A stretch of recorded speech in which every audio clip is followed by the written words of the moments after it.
Well, here we are again, and here's the same question again.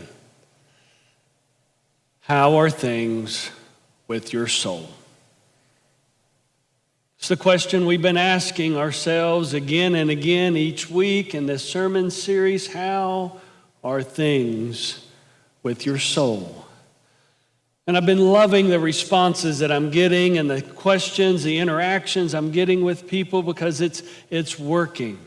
And it's so great, and I'm loving this, that we're really invested in asking this of ourselves and doing this. And I've also found that as I have done this, as you have done this, that we all have these questions and we all have these little ahas and these realizations. And I don't know about you, but as I've asked you, I'm also asking myself every day, how are things with, well, not every day, I just lied. God didn't strike me dead. But most of my days in preaching this sermon series, I've been asking myself, how are things with my soul? And as I've been reflecting and doing this, I've realized that sometimes my soul is singing and it's really good. Some days it's just blah.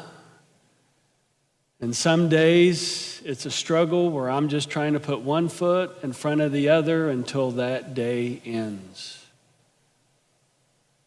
But asking myself in the midst of the good and the bad days, how are things with my soul? I've realized that helps me in my life to make more days better and experience less and tiresome days.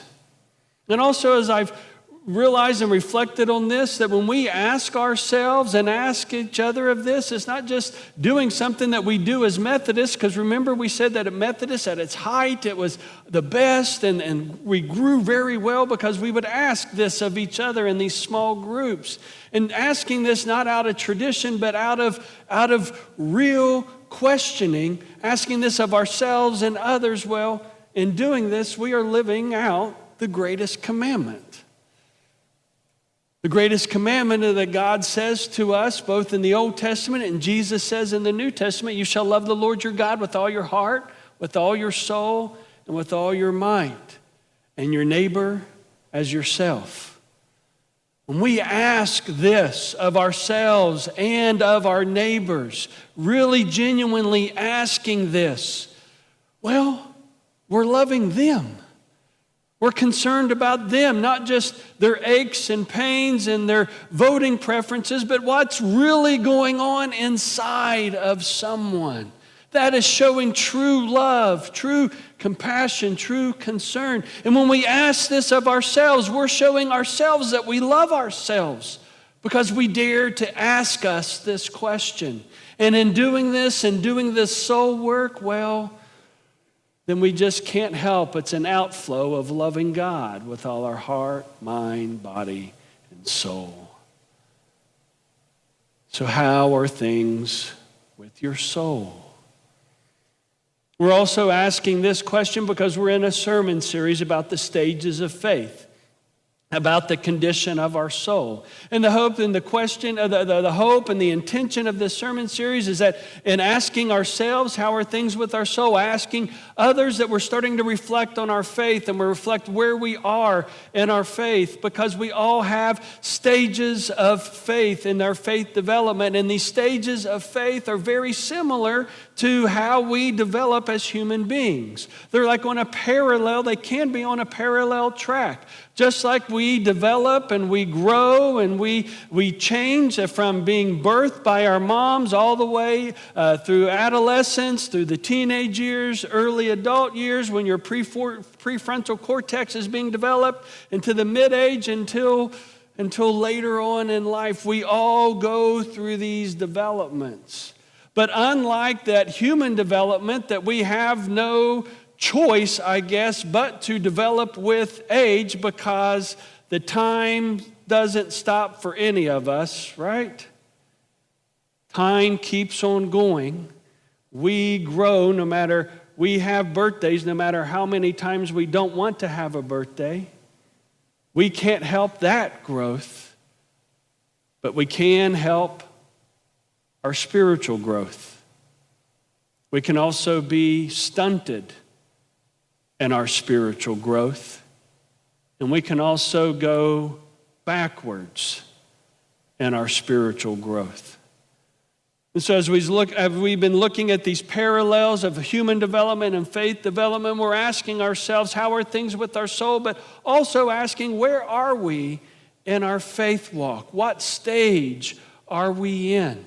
And if we find ourselves not in the stage where we really want to be, well then, we need to do that work. We need to do that soul work. And that's what we've been doing. And we've also been looking at the life of Abraham and Sarah in the Old Testament and looking at his faith development and what was going on in his life and the things that he was dealing with and the questions and the working ons that he was having to deal with, and looking at his life and his example of how to grow in our faith. And so we're here today in this stage of faith. It's called the conjunctive stage. And when I think of this, I think of conjunctivitis. And I really don't know what it means. I just know you don't want it, right?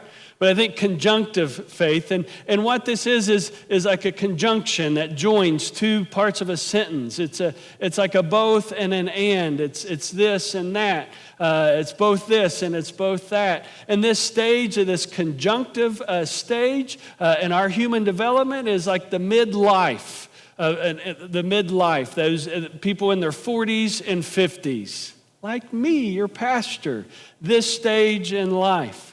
And if you can remember this stage, this is the stage where you've had a lot of life experiences. You've gone through adolescence, you've gone through puberty, you've gone through the heck that is middle school. Was middle school tough when you guys were going to middle school? Was high school tough? No? Man, you guys had it easy. Man, that was tough, middle school, when you're going through all that puberty and all of those awkward moments, and then high school, those times were tough, and then you get into wanting to be adult, but really not having that adult behavior, and then you get into your 20s and you start your career, you might start a family, and you're going through all of this. You have a lot of successes, you have a lot of failures, you have a lot of embarrassing moments, you have a lot of great moments, you have promotions, you have demotions, you have kids, and you have that struggle, you have that relationship that goes through ebbs and flows. And then by this stage, about that midlife into your 40s or 50s, you start having, typically you have teenagers. And teenagers have a way of humbling their parents. Can I get an amen on that one? And so here you are in this stage, this midlife stage, and you've had all of these experiences in life, and you're looking back and you're addressing all of those good things and your bad things. You have this stage of adulthood in the midlife that I'm talking about is a reflective stage, where you start looking back and analyzing your life. The good, the bad, and the ugly. You're reflecting on that, looking at your mistakes, looking at your successes, looking at what brings you joy, what sucks the life out of you. And one of the things that I've done, and because I'm right here in this stage, is looking at what happens to us as humans when we hit about the 50-year mark. I'm 49, almost 50, but right here in this time of your life, I didn't know this until I read this, but this is the time where you start forming maybe a new identity, but whatever is formulating, whatever is being developed, your mindset, your beliefs, your personality, whatever that is being developed right here in this stage, this mindset, this set of beliefs, this ethos of life, well, this carries you until you meet your Maker. And so we have this intersection here, this pivotal moment where we can form almost a new identity, a new way of thinking and believing. But it's also, this new way is based on all your past. And I've done this personally in my life. I've had to look and analyze all the wonderful things, all the difficult things, all the challenges, all the things that I've done to myself. And that's usually what I'm reflecting on, the things that I've done to myself. Anybody else in the same boat with me? About 50, you've done that? And I realize that I don't want to live like this. I don't want to have this state of being or this mindset. And so I've had to do the difficult job in looking at relationships and the toxic relationships. I've had to say, I don't want this anymore. I want something new, something better, something less toxic for me in my life. I also did not like being 260 pounds with 2 bulging discs and chronic pain every day. And so that's why I set a goal to do my triathlon, to lose that weight, because guess who put that weight on big old Pastor Brandon? It wasn't my wife's cooking. It wasn't my kids. It was me and how I handled stress, how I handled life, what I chose to put in my body. And so right here in this stage of life, I've been reflective. And I said, I'm going to make a change. I want to have a different mindset. I want to have a different way of being. So I'm making that change because I want a better version of Brandon that takes me until I meet my Maker. And so this is that stage of human development, that midlife crisis, that 40s and 50s. That stage where we have a reflectiveness in the things that we do and want to be. And this is a stage that's really characterized in paradoxes. And this is the stage in life where we recognize and realize that there are just paradoxes in life. There are things that just don't make sense. It's just the way they are. And that we are able to understand that there are paradoxes because of all of these experiences and looking back and being honest with what we have experienced and done. And I'm really glad for Google. I'm glad we've come there, because if I had to think of all these paradoxes this week, it'd have been forever. I'd probably been bald. So I just did a couple Google, and I got some great paradoxes here that the guys are going to put up for me. Sometimes working longer can result in getting less done. Can I get an amen on that one? But in our 20s and 30s, we didn't have that mindset, did we? We just worked, got all the things done, and then I found myself going, man, I've done all this work, looking back and going, what have I done? Nothing. Sometimes working harder and longer means getting less done. This next one I really like. You must fail more to ultimately succeed more. That's a head scratcher, isn't it? You have to fail more to ultimately succeed more, as failure is a necessary part of growth and learning. My greatest life lessons are a result of me failing, and failing hard. Maybe we should be very weary of those who never make a mistake. Everything they do is perfect and good and great. They don't understand this paradox. And this next one I think is really appropriate for us, people of faith, because sometimes we put people of faith too much on a pedestal. But another paradox is sometimes really good people can make very bad decisions. You know anybody like that? Have you done anything like that? That person you think is strong and solid and so far advanced in their faith, and then something in life happens and they make a decision that you're like, what? How? How could this? Sometimes really good people make very bad decisions. It's just part of life. It's a paradox. And in this stage of our human development, we come to understand that and realize that.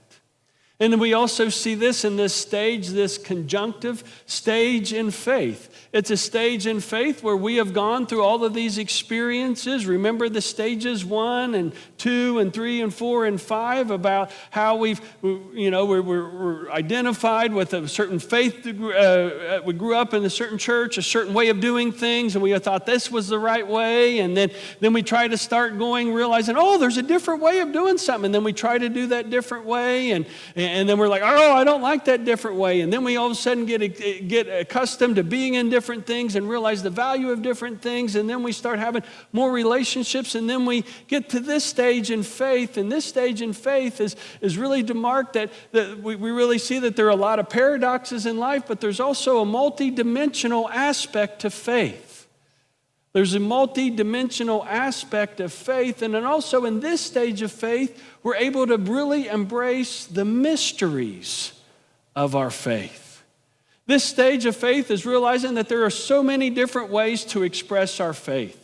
That we don't need to be scared of how somebody does that expresses their faith. That we say, yeah, we like to sing hymns. We like to sing out of the red hymnal book. We love to stand while we sing. We love all of this pomp and circumstance. But yet, we can also value contemporary music with people waving their hands and singing very loud with smokes and bells and whistles. We can realize that there are people that are really new in their faith and they're very excited and they're gung-ho. And that's not a threat to us, but that's a great thing because they're really trying to work out their faith. That some people like to preach with notes. Some people don't preach with notes. Some people like to walk around on the stage and some people don't. Some people enjoy the meditative part and some people enjoy the sermon part. Some people fall asleep during the sermon part and are awake for the singing part. And some people just come here to have a meal with God at communion.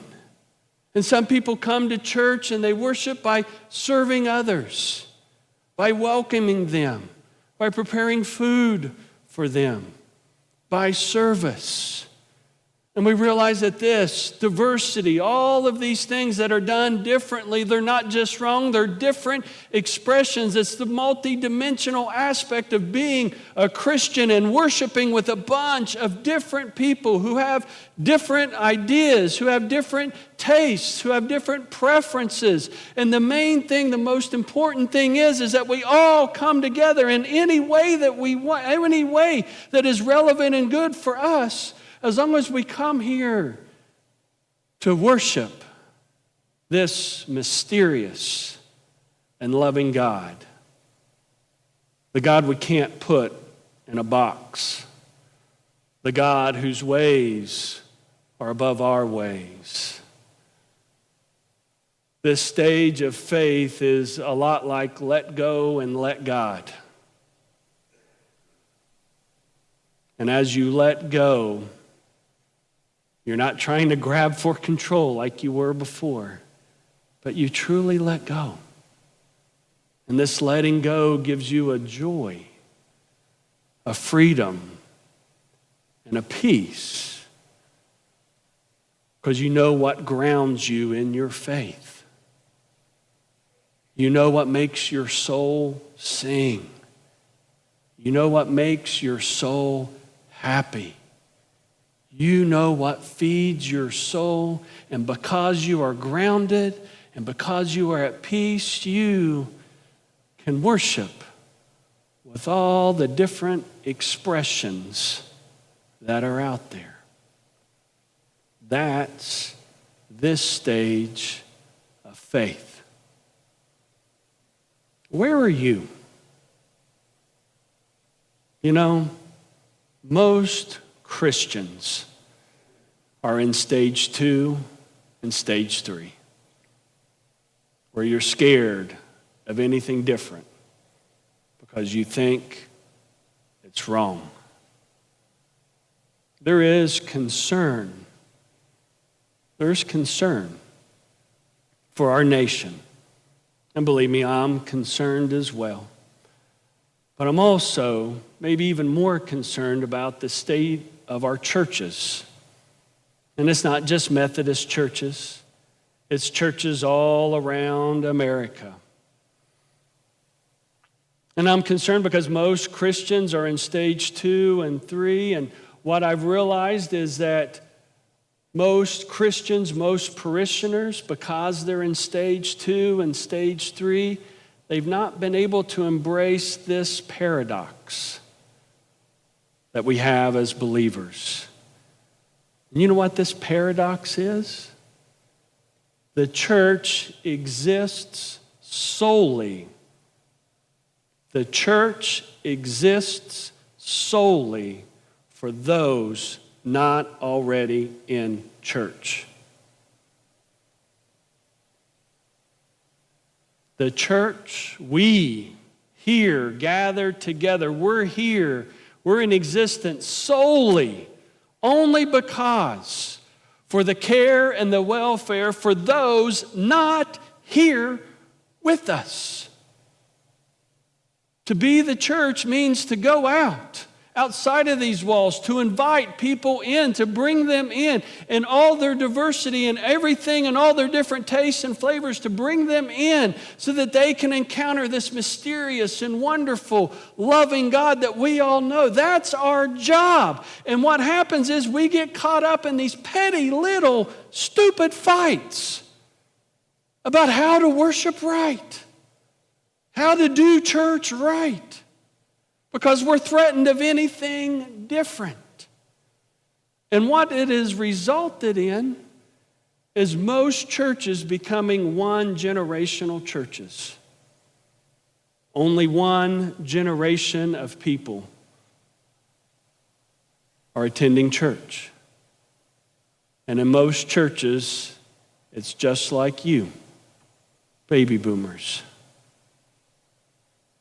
If you have a home church outside of Sun City, we are in baby boomer nation, right? Here in Sun City, you can't live here unless you are a boomer, basically, right? Although Gen X is slowly coming in.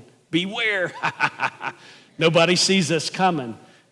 Get it? Gen X, the forgotten, that was a good joke right there.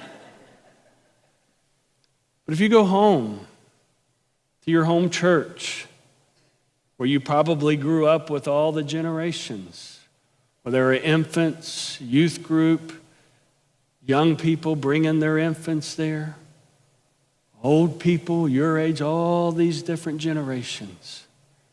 I bet you if you go back to your home church, most of us in this place would say, yes, my home church once was multi-generational, and now one generation. It's a result in us and our faith not working, not developing, and not being the church. And I get that it's a scary thing. I get it. Difference can be a threat. Growth can be a challenge and a pain. I'm experiencing that right now in my life. But it's worth it. It's amazing when we grow in our faith. And we see that in the life of Abraham and Sarah. And we see this point that this development in their faith, that they have this conjunctive faith, they have this both and not an either or. They realize that faith is a gray thing. Yes, we have these experiences that tell us in life these things are possible, but yet when God is involved, when we have life and God involved, amazing and wild and crazy things can happen. And so here in today's story, we have Abraham and Isaac and the birth of Isaac. And here is Sarah at 90 years old, giving birth and nursing a child. Now, as I've been preaching about 90-year-old women, we've had 2 90-year-old celebrations, right? So can you imagine Claren being pregnant? Can you imagine Claren nursing a child? Having to have a nursing station for Claren in the back? Now that would make the Independent, wouldn't it? 90-year-old at Lakeview is nursing a child and they're in a brand new nursing facility. That's laughable, isn't it? It's crazy. But this is the text. This is Abraham and Sarah. This is what they've been working for, to have this conjunctive faith. That yes, this is possible. Yes, this doesn't seem right, but it's happening. And we're laughing about it. I love what Sarah says. Like, anybody who hears this would be just like you. And we said, can you imagine Claren having a baby? That anybody who hears this would be laughing, and yet here they are. And there's this amazing thing that's happening as Abraham is circumcising Isaac, and then as he's weaned, he has this great celebration. You know, during that time, infant mortality rate was super, super high. I remember studying Greek in my undergrad about how that they called kids in the Greek culture, they called kids teknon, which is Greek for kid. And they would call them kid till they're about 5, because that's when they're like, okay, he or she has gone through all the tests and the trials, so we're going to name him because they're going to live, and they didn't want to get attached to their child because of how high the infancy death rate was. And so here is Abraham. And I'm sure people were sitting there going, oh my gosh, what is the health condition of this child being born from a 90-year-old? I mean, weren't you thinking that when you started wondering if Claren could have a baby? Would this child even survive the birth? How long would this child last? And so here, after 8 days, they're circumcised. Abraham's like, yeah, it's going to go through all the trauma to have this circumcision, because I believe he's going to be a healthy, well child, because God said he's going to birth. Out of this child is going to be one many nations. And then when he's weaned, he not only circumcises him on the 8th day, but he also gives him a name. Gives him the name Isaac, which means he laughs, because everything that's happening to him is super laughable, right? Gives him a name, and to give him a name was giving them the essence, a purpose of who they are in their life. And he says, this is going to be an essence. This is going to be who he is for the rest of his life. He's going to make it. And then when he's weaned, and he throws a big feast and a celebration, because yes, this child is strong, alive. This child is the promise of God to a 90 and 100-year-old. And this promise is full of life and vitality. And we're going to celebrate, and we're going to laugh, and we're going to have fun. And I found this picture of what I think they would look like today. Don't you love that? Do you see the strength? Do you see the vitality? Do you see the pure joy and happiness and peace? And this couple, who maybe we have a mindset that can't have strength, joy, and peace like this at that age. This is this stage in faith where we can really laugh and have peace and joy in our lives. Because we've realized, yes, this world has these certain conditions. Yes, our collective experience says this can happen and that will never happen. But with God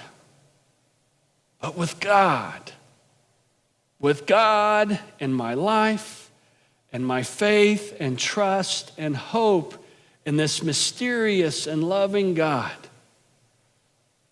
well, the impossible can actually be impossible, can be done, can be possible. Because God is God and can do these amazing things, I can be at peace. I can be grounded. Because God is amazing. So may we continue to ask ourselves, how are things with my soul? And may we be committed to continually grow in our love, service, and in pursuit of this wonderful, mysterious, loving God, Father, Son, and Holy Spirit. Amen.